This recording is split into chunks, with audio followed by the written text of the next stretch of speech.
як ми знаємо, музика може, як мені сказав Підпавел, музика не руйнує, але вона може створювати. Усё маё дзяцінства мы слухали беларускую музыку, якую нельга было пачуць на экранах тэлебачання, нельга было пачуць на радыё. Вміти цінувати своє вчасно.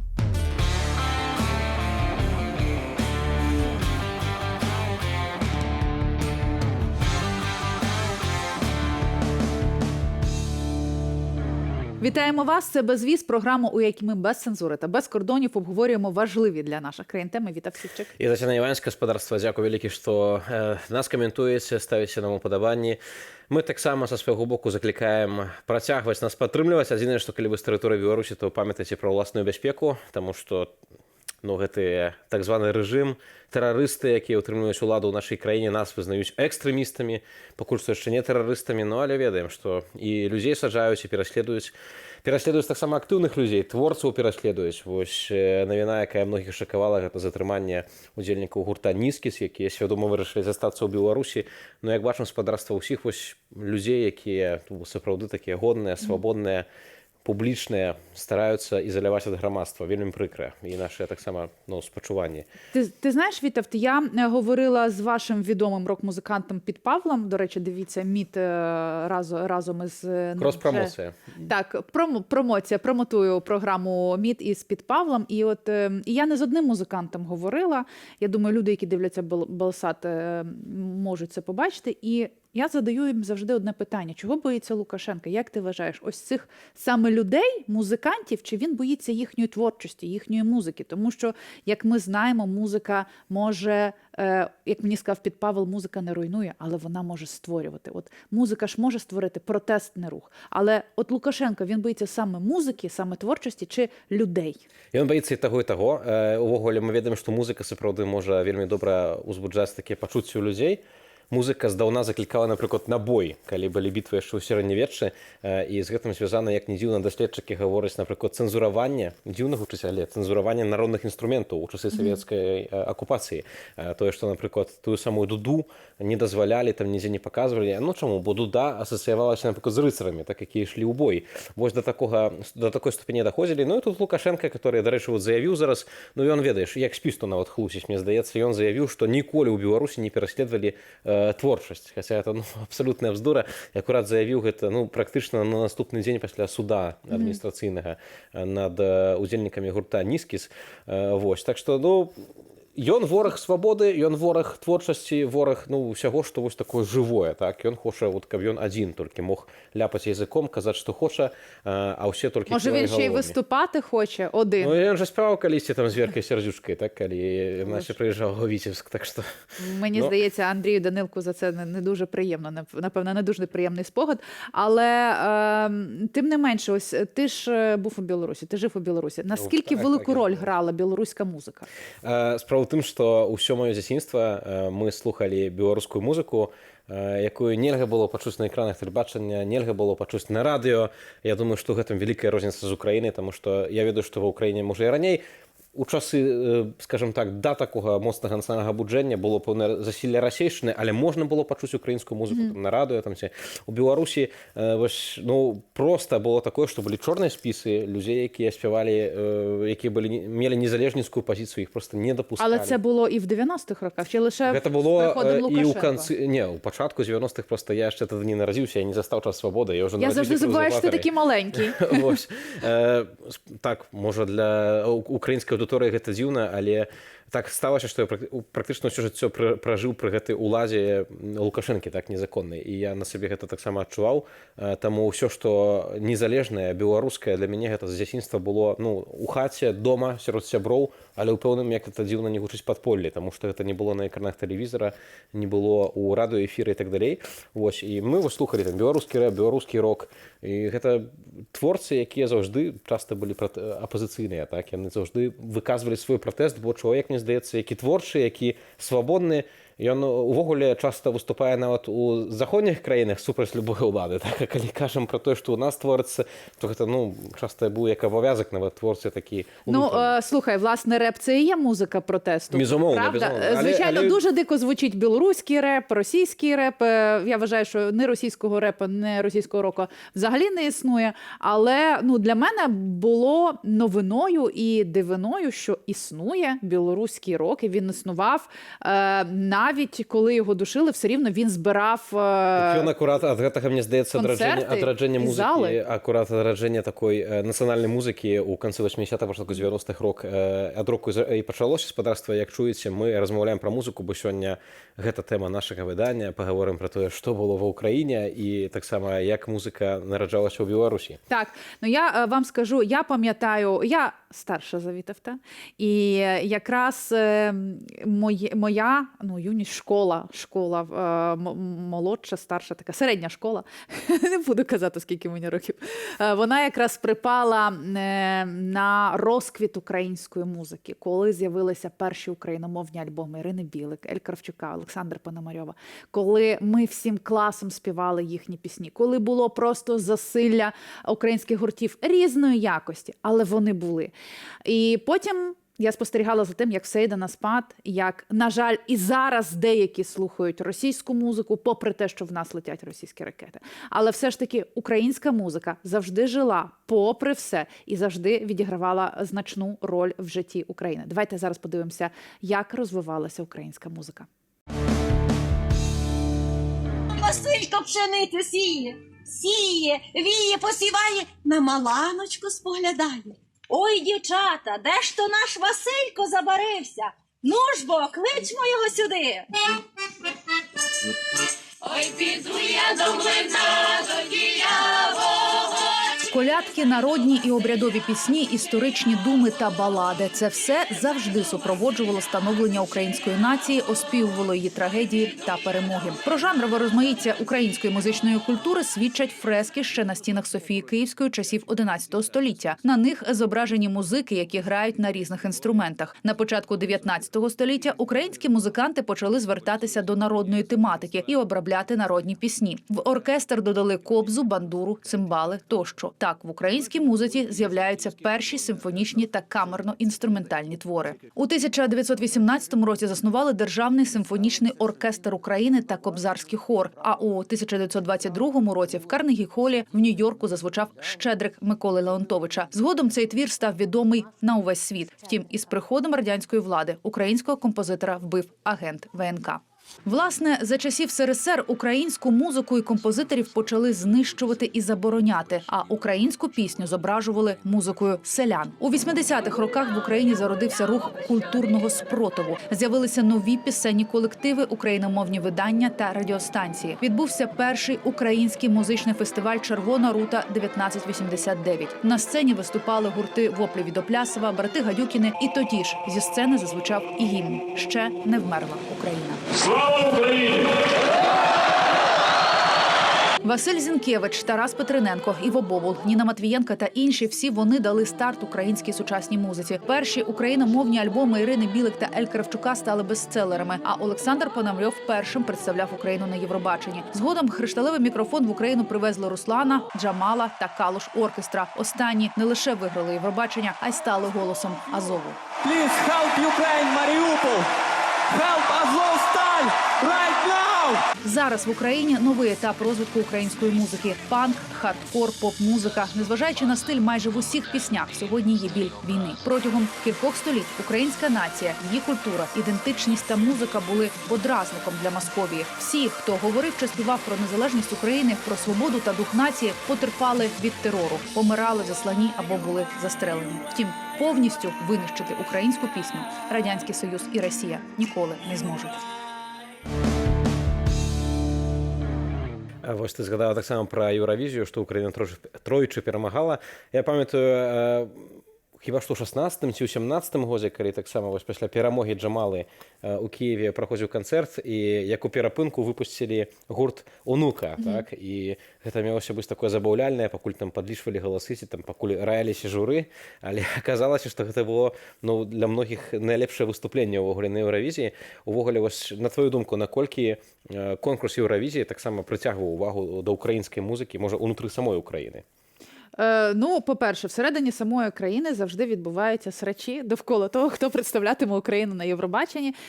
Завжди перед виступом на Євробаченні сваряться. Треба було, не треба. Завжди оцінюють пісню, вигляд і кажуть, а можна було, може, когось іншого знайти, а чому саме він. А потім, після того, як ми виступаємо на Євробаченні, відбувається така хвиля єдності. Вау, як класно ми виступили. Тому для України це певний такий так само символ єднання. Для артистів це так само можливість заявити про себе на цілий світ, ну і плюс потім додати собі в гонорари, тому що як учасник Євробачення. Ну і для світу це теж важливо почути і побачити українську музику. І, власне, знову ж таки, це голос України, особливо зараз під час війни, і він зараз звучить в усіх куточках світу. І артисти зараз їздять із благодійними концертами, і їздять за кордон, виїжджають і збирають гроші на Збройні Сили України. Власне, один із таких до нас зараз долучається. Валерій Харчишин, лідер гурту «Друга ріка», разом із нами на зв'язку. Валерію, рада вас вітати. Слава Україні!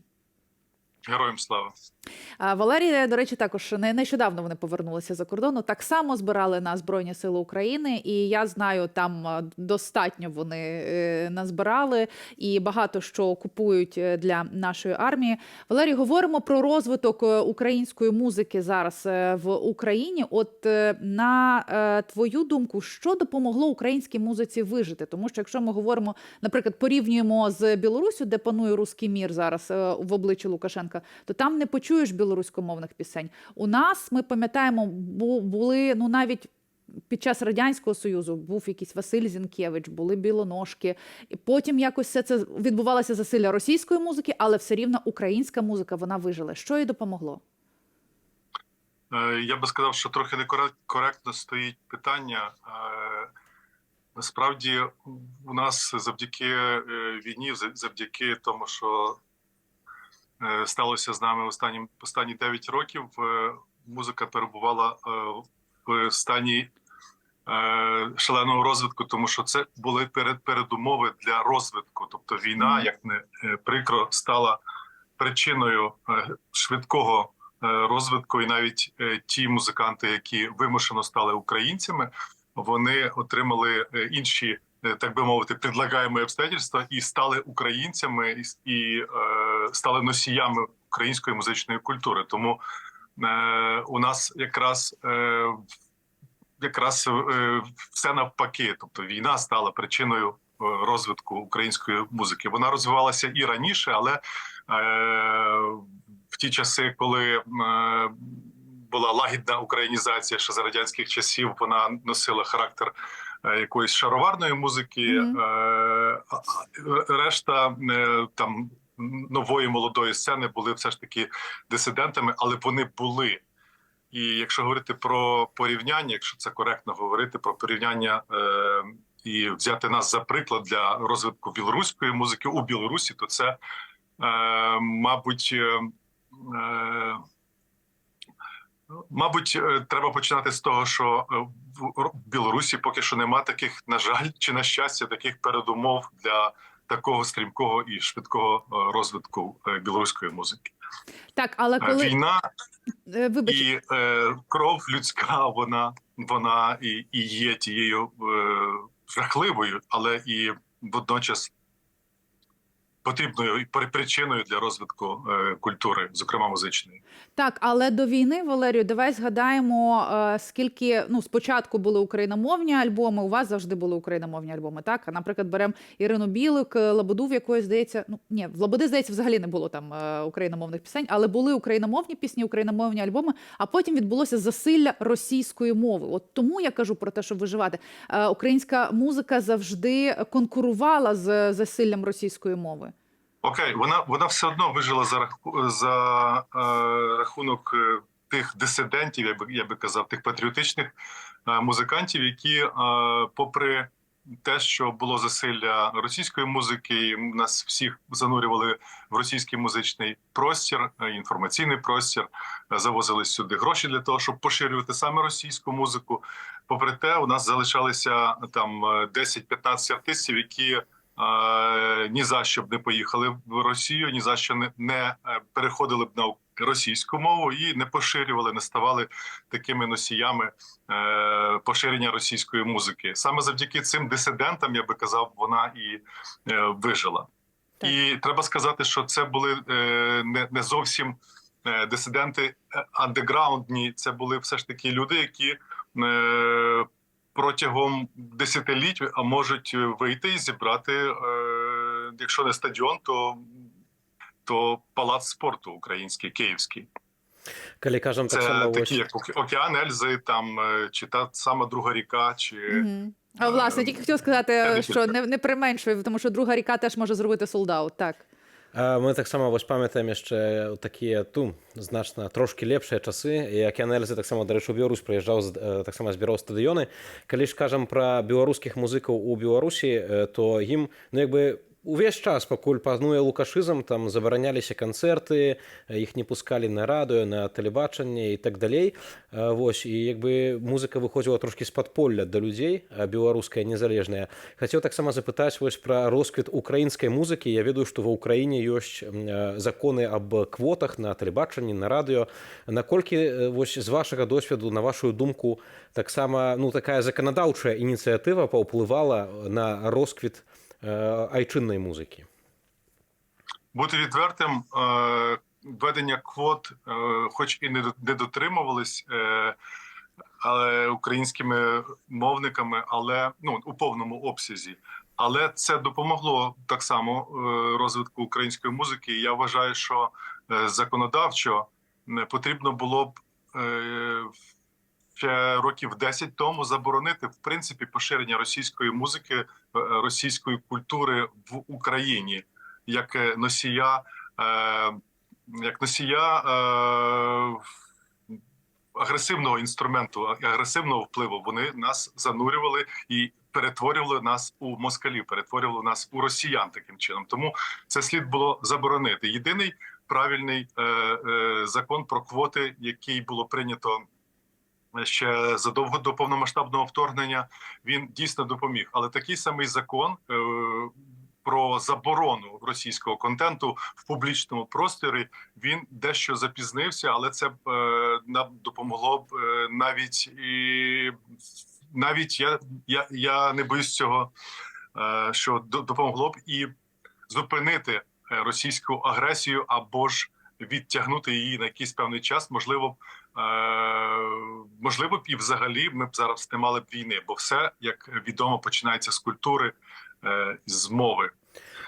І сапраўды Масква ж, мы ведаем гэта на прыкладзе і Беларусі, на жаль, і тое, што Масква праз упіхванне этой расійскай мовы, яна як бы спрабуе размыць такі імунітэт нацыянальны, так? То бок людзі слухаюць расійскую некую папсу, музыку, і яны ўжо як бы, ўжо не так і таксама супраціўляюцца ўнутрана. На жаль, Вітовт, у нас є і ті, хто зараз під час війни слухають всяких самок. Я хотіла, Валерію, у тебе ще от про що запитати.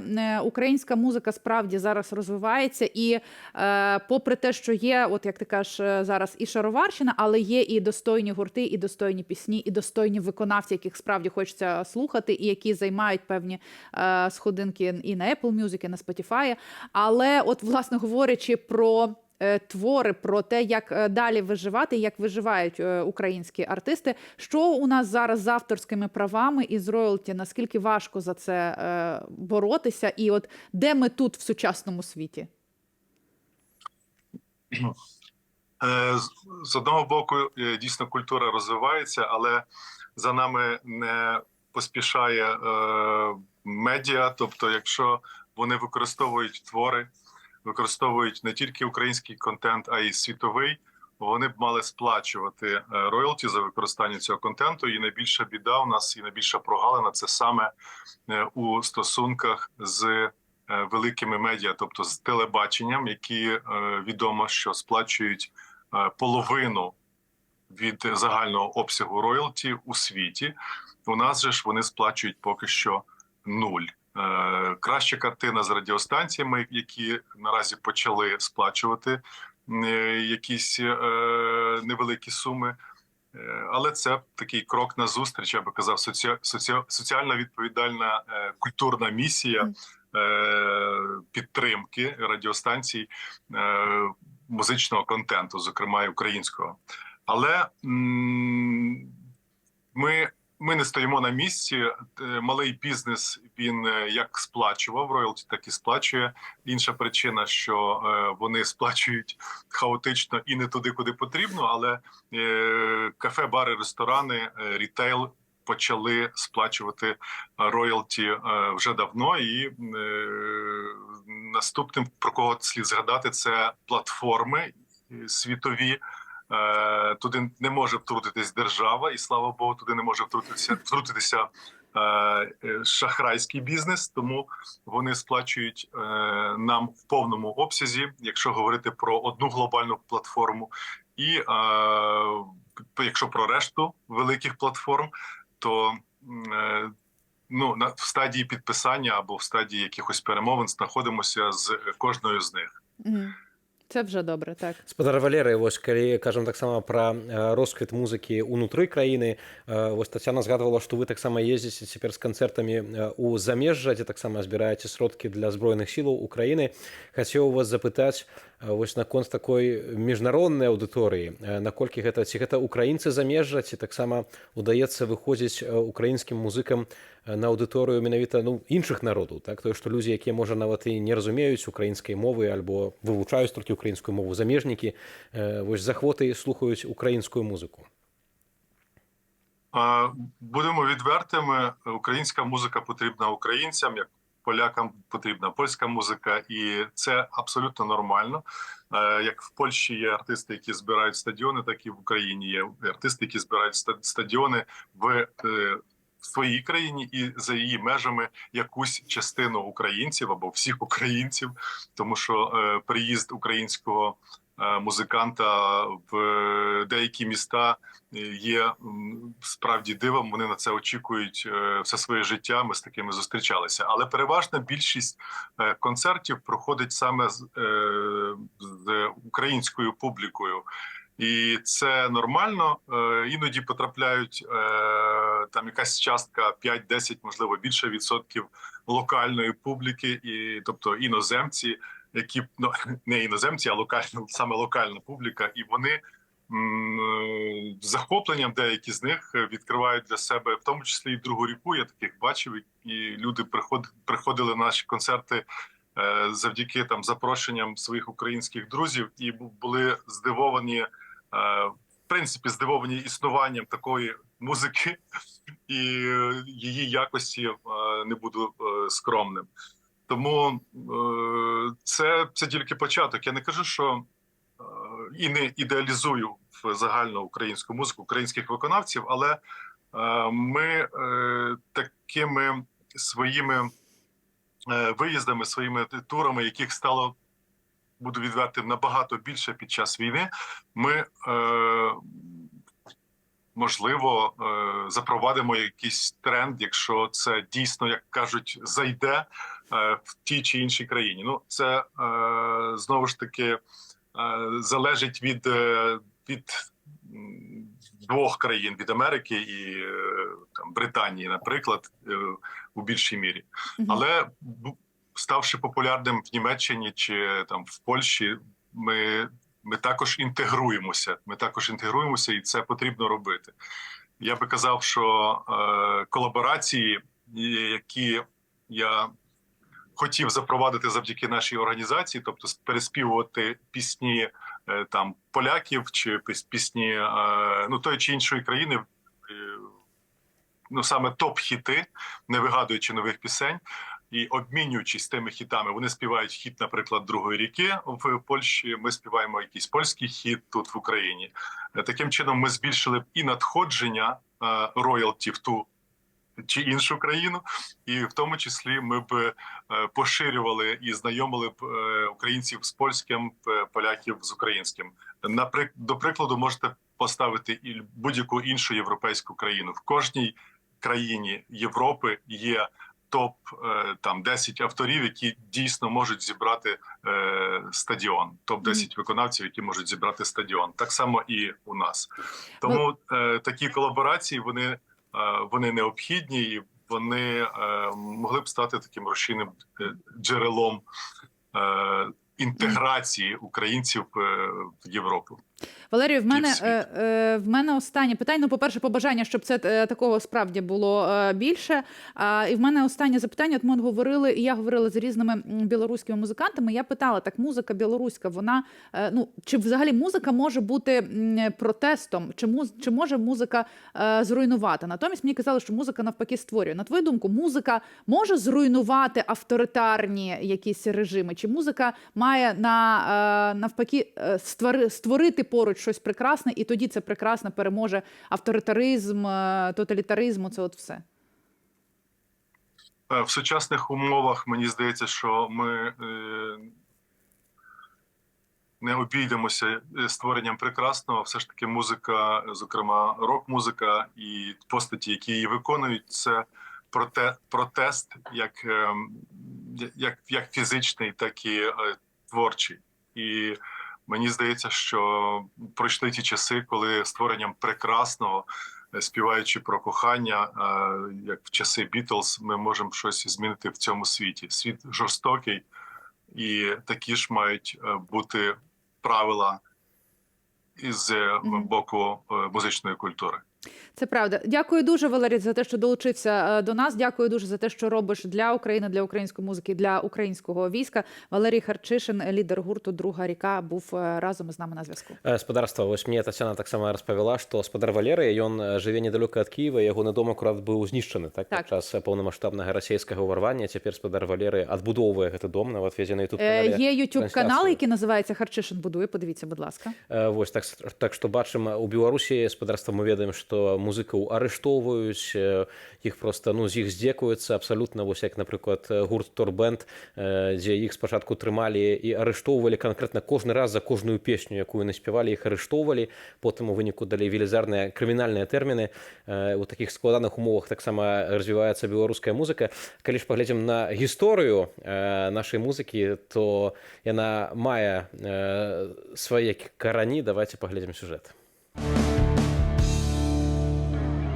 Беларуская музыка сапраўды мае старажытныя карані. Спевы народныя, якія перадаваліся з пакалення ў пакаленне, і спевы распісаныя, спачатку звязаныя з храмамі, як, напрыклад, супрасельскі Ірмалой канца 16 стагоддзя, альбо полацкі сшытак, выдатны помнік музыкі эпохі барока. 18 стагоддзя век Міхала Кляфаса Агінскага, аўтара палянезу «Развітанне з радзімай». 19 стагоддзя час Станіслава Манюшкі, бацькі беларускай і польскай нацыянальных операў. За савецкім часам беларусам унушалі, што ў іх не было высокай музыкі, а набор нацыянальных інструментаў цэнзуравалі. У прыватнасці з яго выкінулі дуду, гук якой заклікаў рыцараў на бой. Тым не менш, і ў савецкі час беларуская музыка прабілася. Чаго вартыя песняры, якія ў эпоху русіфікацыі паднялі на міжнародны ўзровень спевы на беларускай мове.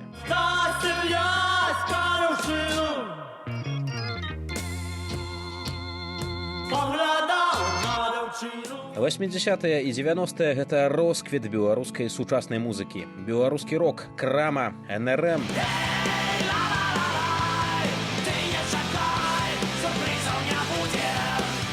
Уліс, праект «Народны альбом», з якога паўстаў гіт «Простыя словы». Простыя словы, простыя рэчы.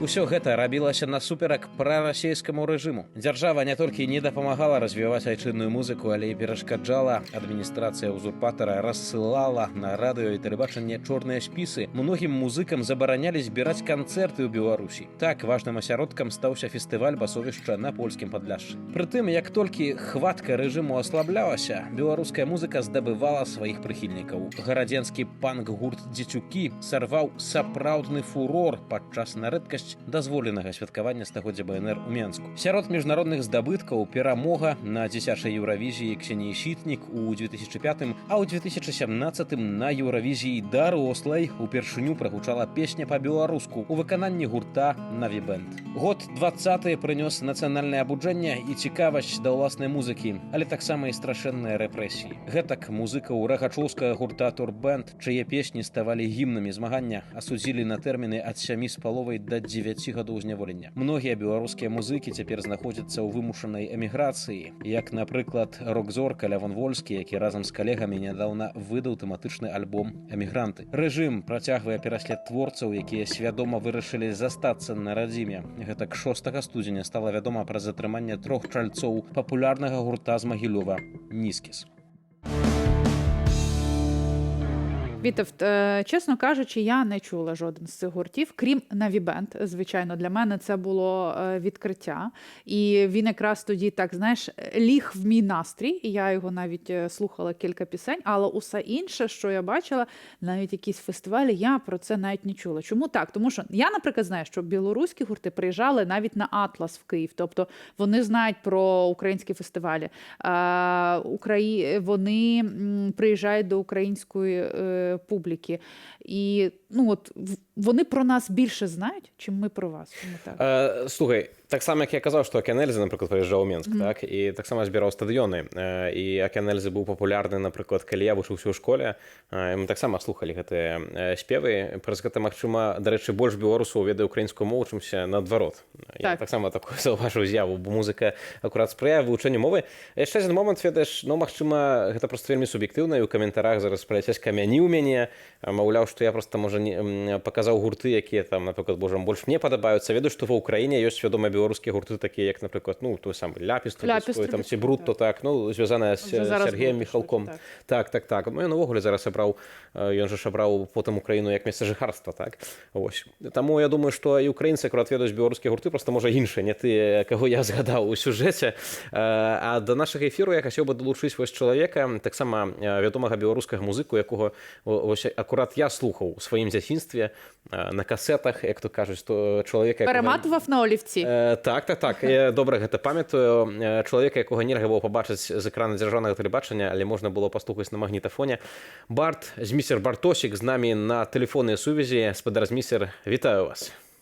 Прывітанне. Вось, уласна, хочам патлумачыць і для беларускай аўдыторыі, што адбывалася з украінскай музыкай, і для украінскай аўдыторыі, што адбываецца ў нас. Хацеў у вас спытаць, як у музыкі. Ці вы адчувалі на сабе вось нейкі гэты ціск чорных спісаў, таго, што у вас там не пускалі там ні на радыё, ні на тэлебачанне? Вось, наколькі гэта ўвогуле замінала развіццю вось нашай айчыннай музыкі? Дзякую, Вітаўт, за тое, што назвалі мяне вядомым беларускім музыкам. Вось, таму што я якраз не лічу сябе вялікім музыкам, а тым больш вядомым. У мяне была невялічкі перыяд, калі быў усплёск цікавасці да беларускай аўтарскай песні. Вось, і я сапраўды быў вядомы не зусім у вузкіх колах, а сярод людзей, якім баліць лёс за лёс беларускай мовы, беларускай культуры. Гэта быў сярэдзіна і канец 90-х гадоў. А якое пытанне было пра башкірцкі? Уласна, наконт гэтых палак у колы, якая сістэма Лукашэнкі ўстаўляла, уласна, тое, што забаранялі людзям канцэрты, забаранялі на тэлебачанні, на радыё так пускаць песні творцаў, якія неяк абазначалі сваю грамадзянскую пазіцыю. Уласна, ці вы з гэтым сутыкаліся і наколькі гэта замінала развіццю музыкі?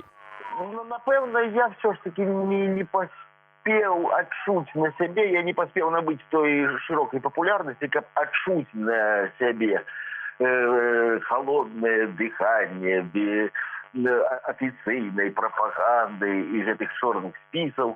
Была такая цудоўная праграма, прысвечаная аўтарскай песні на беларускім радыё на першым канале. Кудрейка яе вела Надзея.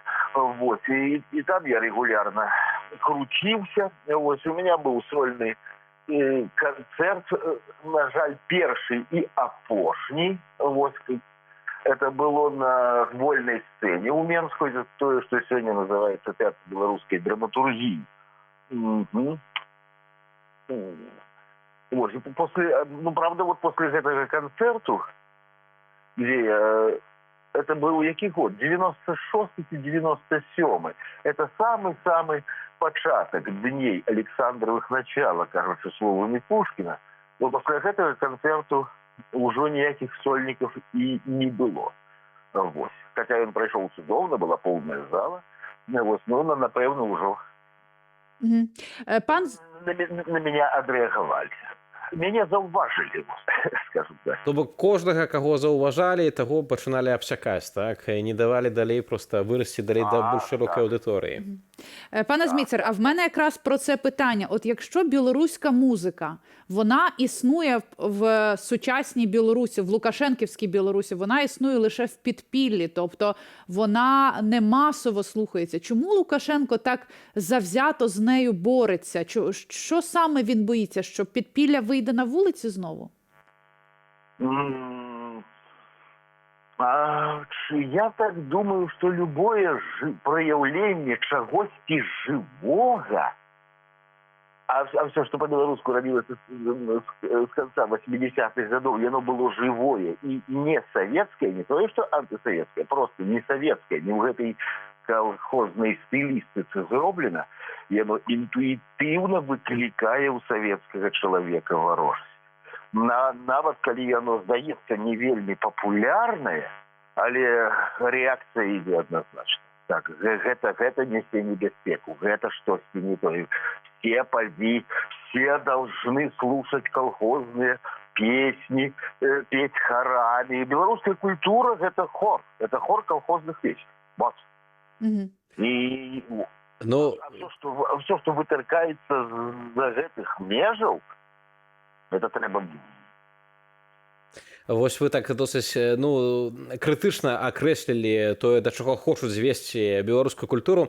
Дарэчы, вось спадар Зміцер, прызнаюся, вось мы вас цяпер слухаем праз тэлефон, і для мяне гэта такі трошкі як успамін. Я папрабач, што перабіваю. Калісьці вы мяне слухалі на касетах, дзякуй Богу, не на бабінах.